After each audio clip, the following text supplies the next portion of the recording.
Hi, my name is Carrie and I'm 32 years old. A couple of years ago, I went through a divorce. It was a tough experience, but now I feel like I'm in a place where I can talk about it, so here I am. I've always felt like I lived an average life.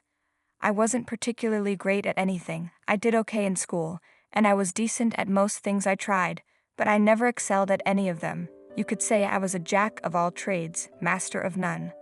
My looks were pretty average too. I wasn't unattractive, but I wasn't the type to turn heads when I walked into a room.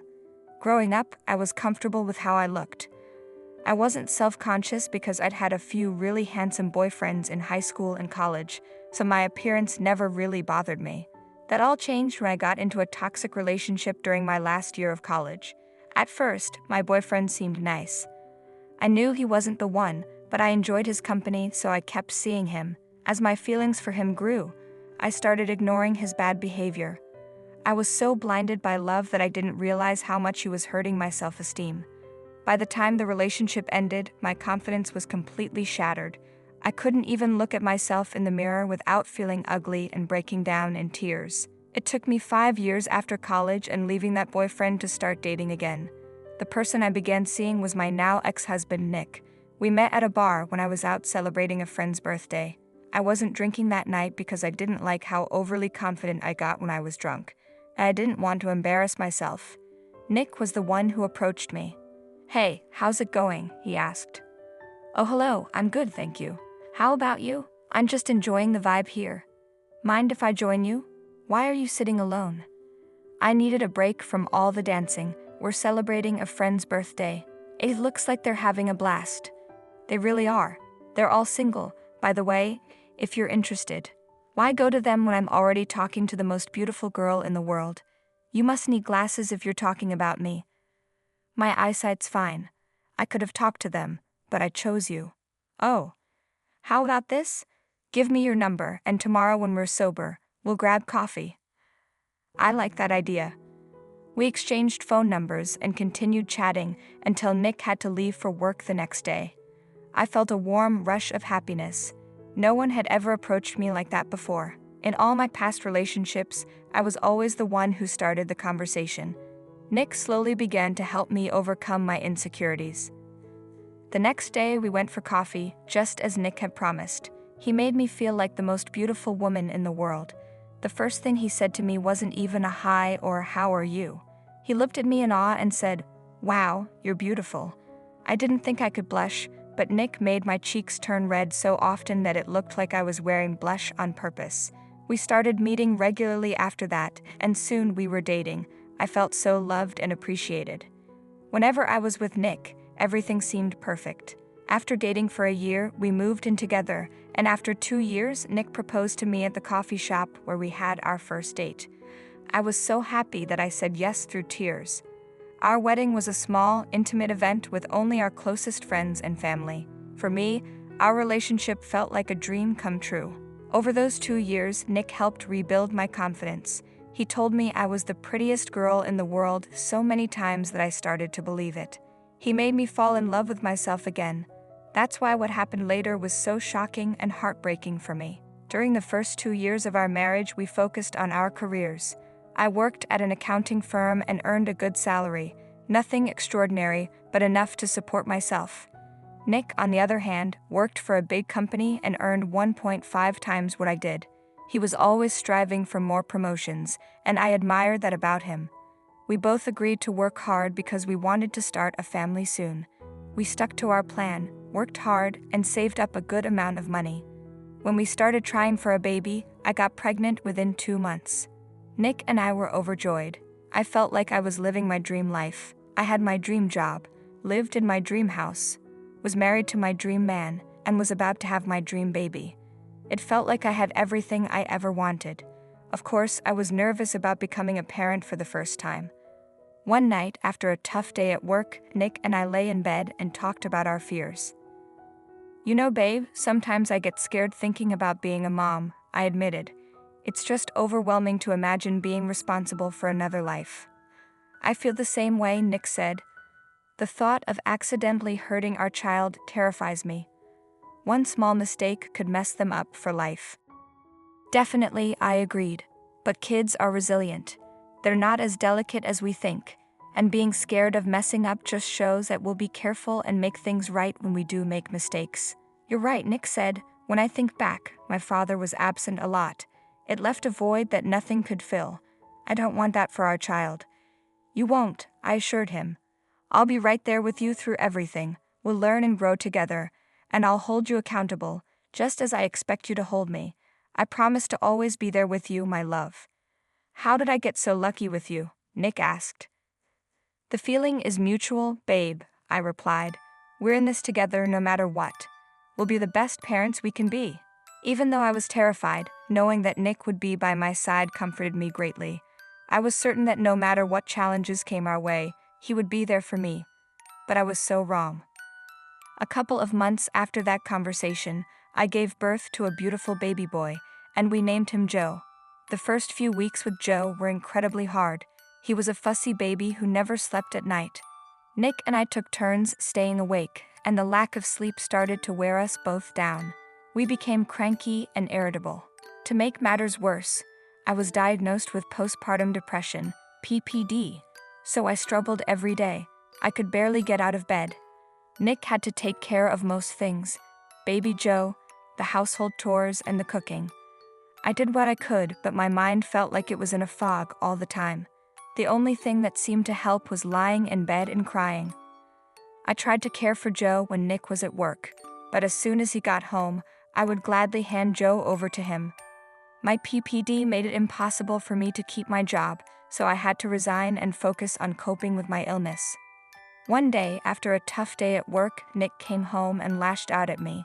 I couldn't get Joe to stop crying, and he said, "Why can't you do better as a mother? All you do is sit around." "What are you talking about?" I replied. "I'm fine with quitting my job, but I'm supposed to take care of Joe. If you can't even manage that, what's the point? You know I have postpartum depression," I cried. "How long will you use that as an excuse?" he snapped. "Do you think I'd lie about something this serious?" I asked. "Look at me. Do I seem like I'm enjoying any of this? Every day is a struggle, and it physically hurts not being able to care for Joe. I wish I could do more, but I can't." "I had a tough day at work too," Nick said, his tone softening. "My boss is pushing hard, and I'm on the edge, balancing it all, work and Joe. It's overwhelming." "I get it, babe," I said, trying to calm things down. "It's not easy. I'll try harder, do more, so you don't have to carry it all." No, I'll manage," Nick replied. "It's been 6 months since Joe's birth. I need to take my role seriously and support you. I don't want you to strain yourself. I'll handle things." "I want to do my part, babe," I said, "for Joe and for us. We're a team, right?" "Yeah, we are," Nick agreed. "We'll figure it out together." Even though I was terrified, knowing that Nick would be by my side comforted me greatly. I was certain that no matter what challenges came our way, he would be there for me, but I was so wrong. I started pushing myself to fight through the fog in my mind. I took care of everything around the house while looking after Joe. The only thing that comforted me was food, which is why I gained about 30 pounds. I didn't have the time or energy to work off all the food I was eating. I began to notice that Nick was spending less and less time at home. He still did his share of the responsibilities, but he was always working late. When he came home, he was too exhausted to talk to me or spend time with me. It hurt a lot because I was already struggling, and the one person who was supposed to be my support wasn't there for me. Every time I asked Nick why he was away so much, he said he was working towards a promotion for us. I just wanted one night with him, but he never seemed to want that. Even on weekends, he would lock himself in his office and work. Over time, I stopped asking and got used to his absence. One day, Nick surprised me by asking me to go with him to a work dinner. I was so excited that he was finally taking me out, so I went shopping and bought a nice dress. I got dressed up, dropped Joe off at my mom's place for the night, and expected a compliment from Nick, but Nick didn't say anything. I let it go, hoping the event would lift his spirits. At the dinner, I met a lot of Nick's colleagues, including his boss, Amelia. She wore a tight red gown that highlighted her figure and looked gorgeous. She approached us confidently with a pretty smile and greeted us with kisses on the cheek. "Hey, I'm Amelia. Are you Nick's wife?" "Yes, I am. My name's Carrie." I thought so. I've heard so much about you. I hope most of it is good. Oh, definitely. You're quite the topic. Sorry for keeping Nick buried in work. I know he'd rather be with his pretty wife. Well, you better get him that promotion then. Oh, believe me, he's very close to getting one. That was good to hear, but the whole time, Nick just looked at the ground. He wouldn't talk to anyone when I was with him, but as soon as he left me to socialize on his own, he was open and laughing. It hurt. By the time the event ended, I was beyond upset, but I didn't bring it up because Nick didn't seem like he wanted to talk. When Joe turned a year old, he was a lot less fussy than when he was a newborn, so I had a little more free time. I decided to start looking for work, nothing too big, just something with flexible hours. After applying to a bunch of places, I finally got a job as a content writer. I was paid per article and could submit as many as I wanted, whenever I wanted. It was the perfect job. I excitedly told Nick about it that night at dinner, but he just grunted and gave me a half-hearted congrats. I didn't know why I expected him to be excited or happy for me. It hurt how little he cared, and I cried myself to sleep that night. After that, I kept myself busy with Joe, the chores, and my work. I began to feel better, and the fog started to lift, but there was still a huge hole in my heart that only Nick could fill. One morning, I missed him too much. After putting Joe to sleep, I walked into Nick's office. He wasn't home, but since he spent most of his time in that office, it had become his second room. I wanted to be close to him, so I sat in his office chair, closed my eyes, and took in his scent. When I opened my eyes, I looked at his desk and couldn't help my curiosity. I wanted to know what he did in his office all day.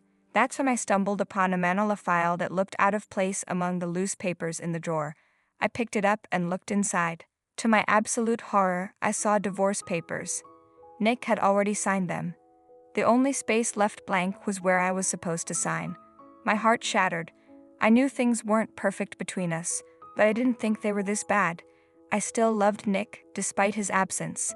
I thought he was just stressed about work and raising a child, but asking for a divorce was too much. I knew I had been difficult to deal with after giving birth to Joe, but I was really sick. There were many things I could have done differently, but at the same time, I felt like I couldn't have done anything. I sat in his office and cried for so long that when Nick came home, he looked surprised to see me sitting there. He saw the file on the table and realized that I had found out. "Nick, I need to know why," I said, my voice trembling.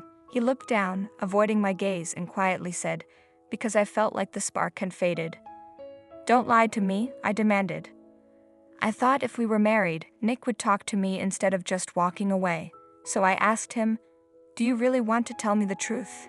He said, "Yes, for months I've been seeing someone, my boss, Amelia." I was shocked and asked, "How could you?" Nick explained that they spent many late nights at work together, and it just happened. Plus, she was very attractive. I asked, "Why would you do this to me?" Nick responded, "Look at yourself. I could overlook being poor, but you're not attractive anymore. You're so fat and ugly. Pregnancy ruined you. I regret getting you pregnant." I was heartbroken and asked, "How can you regret your own son?" Nick coldly replied, "I'd rather have a hot wife than a son. Sign the papers, I'm marrying Amelia." I was furious and told him he was heartless. I thought he loved us, loved me. But he said, "Things change, Carrie." In that moment, something came over me. I went to our room, packed his things, threw his bag at him, and told him to get out. I also said I would contest the divorce. Without a word, Nick left. I cried the whole night, wondering how he could do this to me and Joe. My sadness turned to anger. I wondered if Nick and Amelia had been having an affair when I went to that business dinner party. Is that what she meant when she said he would get a promotion? I wanted to break something but instead took deep breaths, pulled out my laptop, and looked up Amelia. I found out she was married too. I didn't have proof, but I messaged her husband on Facebook, telling him what I found out. I hoped something would happen and that Nick and Amelia would face consequences. The next morning, I forced myself not to look at my phone and focused on taking care of Joe and working. I needed to earn money to afford a lawyer. In the afternoon, I had a visitor. Amelia's husband, Jerry. He looked like he hadn't slept. He awkwardly asked if he could come in, and I let him. We sat in the living room, and he asked how I was holding up. I said I was okay, just trying to wrap my head around everything. Jerry said, "Yeah, I know what you mean. This whole situation is a mess. So why did you come over?" He explained that after my text, he and Amelia had a massive fight. He came over partly to get out of his place and partly to suggest that we get revenge on them together. "Revenge?" I asked. Jerry explained. "They both hurt us deeply. Maybe we can give them a taste of their own medicine."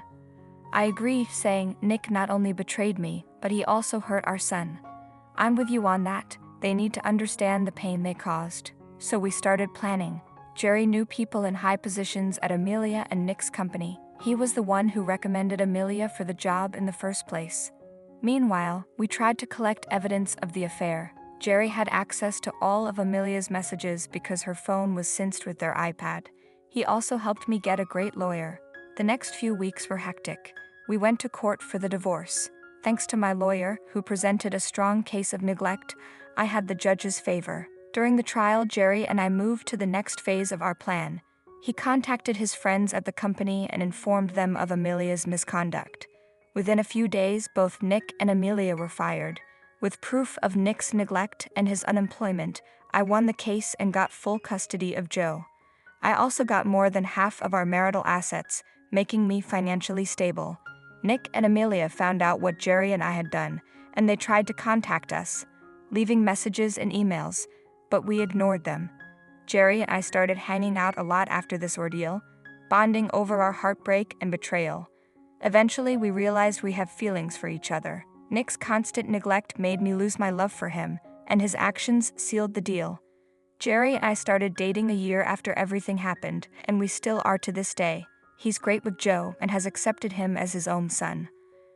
A year and a half after Jerry and I started dating, Nick reached out to me. He had stopped trying to contact me 2 months after the court hearing since I never replied. He asked if we could meet at a cafe near my place. After discussing it with Jerry, I agreed. When I saw Nick, he looked haggard, like he hadn't been sleeping or eating. I have to admit, it felt satisfying to see him like that. He asked, "What's up?" "Make it quick. Jerry's waiting for me outside." "Jerry, why is he waiting for you?" he asked. "Oh, we're together," I replied. Nick got angry and said, "You got mad at me for sleeping with my boss, and here you are sleeping with her ex-husband." I calmly explained, "Jerry and I got together after what you, Amelia, did. Our relationship was completely over when Jerry and I started dating. It's very different from what you did. Is this why you called me?" Nick looked embarrassed and said, "This is really embarrassing, but Amelia and I are pregnant and we're struggling a lot financially. It's putting a strain on our relationship. Do you think you could help me out a little?" I was shocked and replied, "Are you out of your mind? It's embarrassing that you're asking your ex-wife to lend you money to support your affair partner's baby. You're pathetic, Nick. Never contact me again."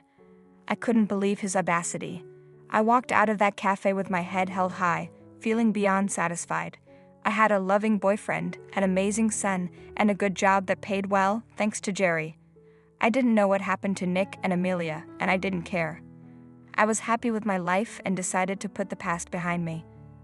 This whole experience prompted me to reinvent myself, and now I'm a completely different and better person.